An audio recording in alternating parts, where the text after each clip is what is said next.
So Sheila Jackson Lee is headed down to Galveston today. My favorite part of the story is the Reverend Kerry Tillman of the Ministers Association said the group had not invited Sheila Jackson Lee. He said he thought she had just decided to come to remind both the mayoral candidates that Galveston would have obligations to provide housing to low-income people no matter who won Saturday. Why does Galveston have an obligation to provide housing? Why does Galveston have an obligation to provide low-income housing?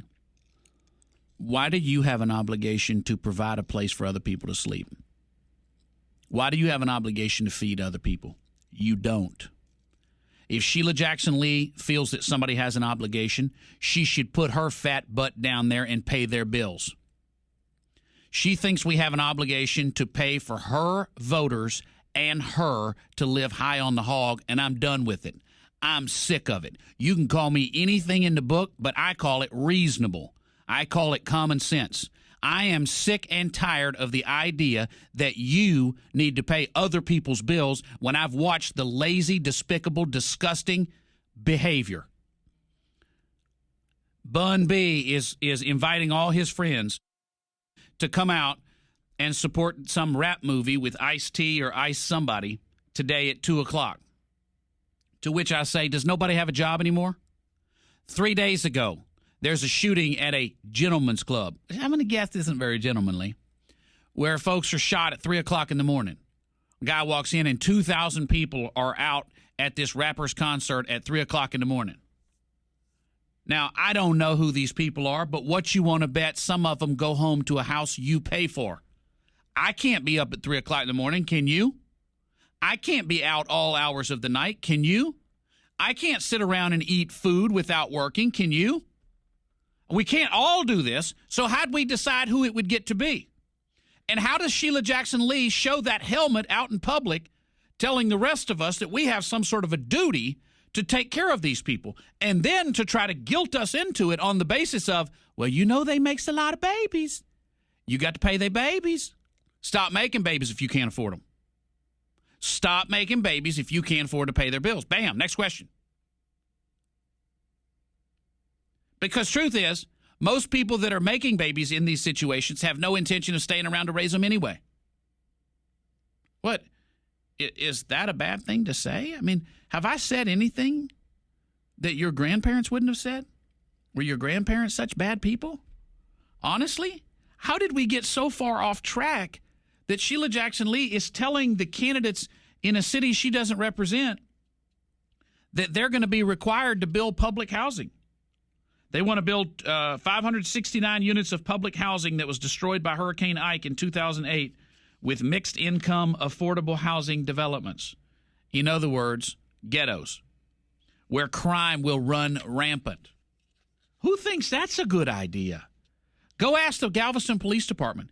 Go ask the people who are given the task of keeping the district safe. Just ask them what they think. Of the number of, if you have 20 calls a night, how many of them were at that one apartment complex right off of Broadway? I went and rode with the officers one night, and we went to a particular corner right off of Broadway. There's a housing project behind it. And it was, 1:30 in the morning. And this thing was abuzz with activity. I mean, a hive of activity. And the officers get out, and they know every person who's walking up. Oh, that's T-Bone. Oh, that's Willie Ray. Oh, that's Z-Dog. How do you know these people? Oh, we've arrested every one of them. We've arrested every last one of them just over and over. It's like Otis. We just put them in the jail and let them sleep it off. Here's the key whenever you're ready to go back. And they go back to the same. Why would you want that in Galveston? Why would you want that nonsense? Why would you create a playpen and put a sign out front and say, come on, we'd love to have you here? I don't want that in my neighborhood. You want it in yours? You think Sheila wants to live right up next to it? If she would move into one of these complexes, I would have more respect for her. I'd like to see the Crown Weave come in and lay her head on a pillow right in the middle of one of these complexes day in and day out. Let's see how that works. Let's see if she starts having a problem with the gunplay. Let's see if she starts feeling the same obligation that the rest of us are supposed to live up to, because somebody's got to live next to this nonsense. Some little old lady that didn't ask for this owns property right next to it, and now the city's going to come in and build housing for people who refuse to work and live off of Obama's promises, and now they're left stuck with it. Well, we're not supposed to talk about that? Oh, okay, all right. Makes people uncomfortable, does it? All right, okay. I got it. Well, it doesn't make me uncomfortable. It makes me uncomfortable that a place that I like, a place that knows better, is getting caught up in this. And truth is, Jaworski knows better than this nonsense. We all know better than this nonsense, because once you build it, you ain't getting rid of it. You are not getting rid of it. Ask anybody that lives in New Orleans today, is New Orleans a better or worse place than it was since Katrina? Is it better or worse than New Orleans was before Katrina? Because what happens is a lot of the criminal element washed up in Baton Rouge, Atlanta, and Houston. Thank you, Bill White. We appreciate it. They don't live next door to you. That's what happens.